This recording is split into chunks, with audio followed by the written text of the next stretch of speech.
All right. Well, on that trend of what's exciting here in the Nordics, of course, we know that Helsinki has made its name for gaming. And as I hear it, gaming is bigger than the industry of music and film combined.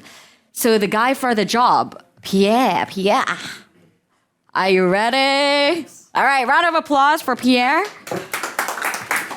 on the rise of the gaming industry. Awesome. Great to meet you. I'm excited to be here. I think our team has collectively been to Finland over 100 times. And that's no coincidence. Finland has had in the past decade among the highest amount of exit value in games companies across Europe.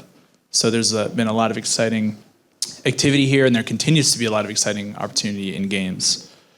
So let's talk about the games industry as it relates to venture as well, and a bit about us. We're a leading venture capital firm singularly focused on the games industry with 1.2 billion assets under management. We invest at all stages, so from early through growth, single-digit millions to over $100 million, both in content companies, so folks building games, as well as software and infrastructure. Our portfolio is about 50% domestic in the United States and 50% in the rest of the world. Quickly about our team, and this slide is now outdated because we're excited to have Emily join us as Chief Operating Officer and partner. But Phil's been a long-time investor in games for over 25 years as a seed investor in companies like Discord and Pandora, and he also runs the San Francisco Venture Capital Network. Peter was formerly the president of Interactive and Games at Lionsgate, the Hollywood film studio. So Peter is also an expert in licensing IPs from games to Hollywood. And then Nick is one of the foremost advisor M&A bankers in the games industry, has led many of the industry's largest transactions, like the acquisition of Zynga by Take-Two, Supercell, Tencent, among others. I focus on tech and product. That's where I like to spend my time. I lead our investment team, and I cover Europe as well. Our headquarters are in Santa Monica. We have folks in San Francisco, and soon we'll be here in Europe. So the size of the games industry. Gaming is one of the fastest growing consumer trends in the world. About 12 years ago, there were 1.4 billion gamers. At the time, 90% of those players were male. Today, there are 3.3 billion gamers and growing, and it's about a 50-50 split male and female. We expect similar growth rates for the next decade. That's thanks to key geographies coming online very rapidly. So Brazil, Africa, India as well. Another key point to know is that actually more people now watch other people play games than they watch Netflix by a pretty large factor. And gaming, as pointed out, is larger than music, television, and movies combined. The size of the games industry is about $200 billion, but that's actually excluding hardware and advertising, which are significant markets in their own rights. A large percentage of this market is mobile games, and the vast majority is free-to-play games that monetize within the experience. So increasingly, gaming companies have access to public markets. That's thanks to their growth profiles and also their resiliency to macroeconomic pressures. So if you look at companies like Roblox and AppLovin, $21 billion and $27 billion market caps respectively, these are companies that are still experiencing very significant growth with their existing core products and are now even expanding beyond. Roblox actually, many people don't know this, has over 70 million DAUs, daily active users. So that's like if twice the size of the Nordics were all online in a given day. It's very significant. We continue to see more interest in the public markets thanks to the recent progress with Reddit. Now there are companies like Discord and Epic that the public is quite excited about potentially looking at the public markets in the near term. But more importantly, in the current landscape, we've seen more and more acquirers in gaming. These are gaming strategic existing incumbents. So there are less gaming companies owning more of the games market, which is great acquired diversification. Many of these companies are actually strategic LPs of ours. It's important, it creates a lot of synergies for our thesis generation and also for our portfolio companies. The diversification requires is thanks in part also to many new entrants. So these are tech incumbents, media companies, consumer products. A lot of these teams, leadership, realize that they need a gaming strategy to continue to grow and to win in their respective markets. This is becoming increasingly important also because of the younger generation coming into spending power. The younger generation more than ever values social digital experiences and digital asset ownership. The other positive of this for us as venture investors and for our portfolio companies is many of these players are acquiring companies or investing for strategic growth versus just ROI. So this has facilitated a lot of exciting activity. This is also very much where the global media landscape is going. So you may recognize some TV shows or movies from here. In fact, in the last year, 3 of the top 10 highest grossing movies were originally gaming IPs from all over the world. And in the last 3 years consecutively, the top show or one of the top shows has been adapted from a gaming IP. So shows like The Witcher, The Last of Us, and then this year Fallout, which was a great game and is on track to become one of the more successful shows. We have a lot of experience working with IPs, so we work with portfolio companies, game studios to help democratize their IP across different mediums. We also help strategic LPs bring their movies to games. So this is just some examples of the projects that we've worked on, like bringing John Wick to Fortnite, which was one of the highest monetized assets in the game, or things like Tetris and Big Buck Hunter to our former portfolio company Skills. So we're really excited about the growth of the gaming market. I mentioned some of the geographic tailwinds, but I think an also really interesting thing is we're very optimistic about technology, emerging technologies, and how that will impact process efficiencies, help introduce new core games experiences, and grow the overall market, especially on the software and infrastructure front.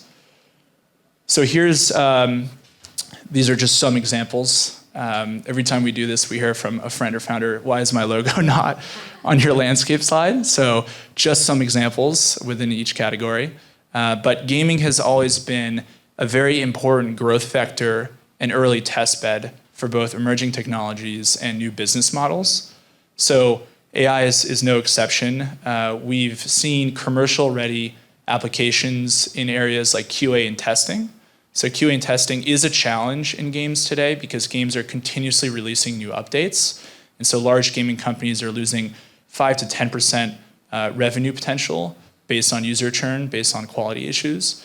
So there's software now that essentially creates autonomous bots that go and play games like humans would and report bugs and automatically fix bugs. There are now NPCs, non-player characters. These are intelligent beings that are placed in games to create new storylines or to help with matchmaking in co-op or multiplayer games. And lastly, in ads is a big part of gaming.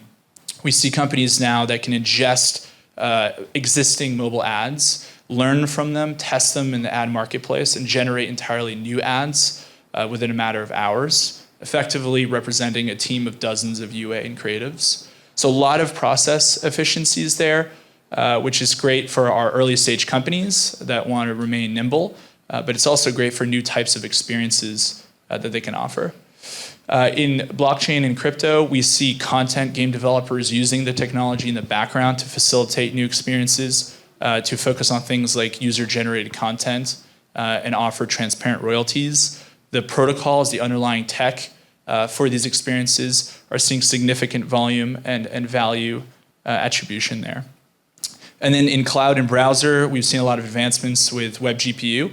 So games companies are now starting to offer new ways of discovering games and new ways of playing games in the browser. Distribution has been a key theme in the past few years. It's become more difficult to target and know or understand users due to things like IDFA. So figuring out a way to lower your user acquisition costs, distribution hacks, if you will, has become a key strategy, especially in mobile games. So Companies like Second Dinner, which we've invested in, partner with very well-established IPs such as Marvel to attract users to their game. Companies like Spike in Turkey, a mobile game studio creating puzzle games, has created essentially AI factories to generate levels and test them with certain users in certain geographies before releasing their game fully. And then we do have a lot of fintech and payment in games. So that's offering payment rails and accessing new geographies, or allowing for direct-to-consumer payments for monetization in games. And then rewards, this is an evolution of the cashback business. So there's some high-growth companies in this category. These are companies that offer rewards to consumers for testing games, playing games, going through digital battle passes, and so forth. And then lastly, we don't at Griffin invest in any form of gambling, but games has played an important role in fantasy sports, in the sports category, and also wagering, rewarding players for their skill or time in games, either in casual games or also esports. I flew through this because it's lunchtime, so I'm sure many of you are hungry, but we have time for questions. Questions? Yes. Thank you. Great presentation. Where do you see the overlay between blockchain and AI?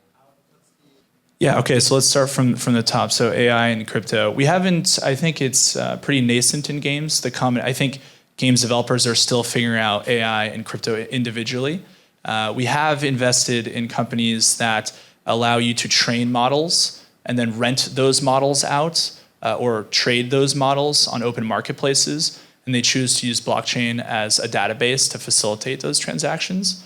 So we could see a similar application of that, but within games. You could think about training an NPC, a non-player character, to lead a certain storyline. That's content generation, and you could... How about on the coding on the development side? The what, sorry? Coding, development side, on the developer side? So there are, about 4 or 5 years ago, there was the emergence of ARCTIC15, which turned out not to be a viable business model. But I do think it did spark interest to explore the category further. Since then, there's been a lot of infrastructure companies that make it really easy to integrate blockchain into games, because frankly, game developers don't want to have to care about that. They just want to focus on building a great game. So facilitating secondary marketplaces, asset ownership. Now there's plenty of infrastructure companies that offer that. But on the AI front, it's relatively new. It's not yet easy to integrate AI into games. There are early stage companies that are addressing that, but it's been content driven. So I'll give you a very quick example. There's the first game that went viral that integrates AI that's publicly available is a game where you go into a neighborhood as an undercover vampire and you knock on doors, and the people answering the doors are actually AI, and you have to convince them to let you in so you can eventually suck their blood and go through the neighborhood. And what's interesting is that gamers have never experienced something like this. They're engaging in some cases for the first time with AI, which is exciting to some, and also viral to creators and streamers, which helps with the distribution hack. That company is now starting to offer the rails to integrate AI into games. But the infrastructure to do so is a little bit more nascent on the AI front. And then, did I address all your questions? Yeah, crypto.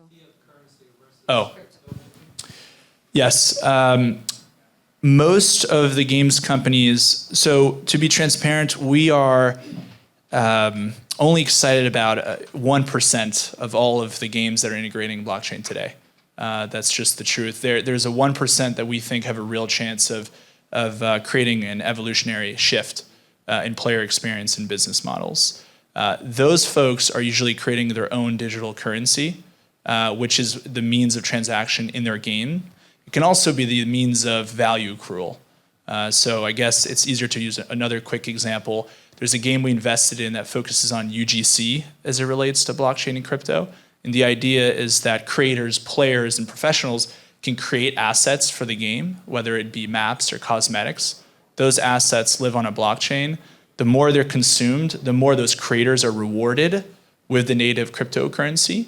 And so you can imagine a world in the future, if the regulatory environment allows it, where if 30 or 40% of the monetization in the game comes from creators, then 30 or 40% of that revenue goes to tokens that live on a blockchain. So in that case, much of the transactions take place on-chain with a cryptocurrency. But the key point is we don't really think about Web 2 or Web 3 games. To us, it's all just games. To me, there are no such thing as Web 2 or Web 3 players. We're all just players. So we try to make it as easy as possible for users to access either crypto through fiat payment rails or vice versa. The onboarding has to be seamless. Yeah, so just some background. As you pointed out, it's become increasingly expensive to build games because consumer expectations have continued to rise. That's mostly true for the incumbents. Some of the most successful recent games, such as actually Arrowhead in Sweden, were much smaller budgets. 1/100th of the budget of something from a larger studio. So there are some exceptions to that, but it does mean that the earlier stage companies can compete because they can become more efficient. As you mentioned, in creating assets, we've met with hundreds. We haven't invested in one, but we've met with hundreds of companies that work in generative AI for games. We were more interested in addressing the existing pain points, such as QA and testing. So yes, I do think it evens the playing field quite a bit because although consumer expectations have risen, you can now deliver content in a much more efficient way and a cheaper way. Great. Thank you, Pierre. Round of applause. What an exciting Thank you. industry.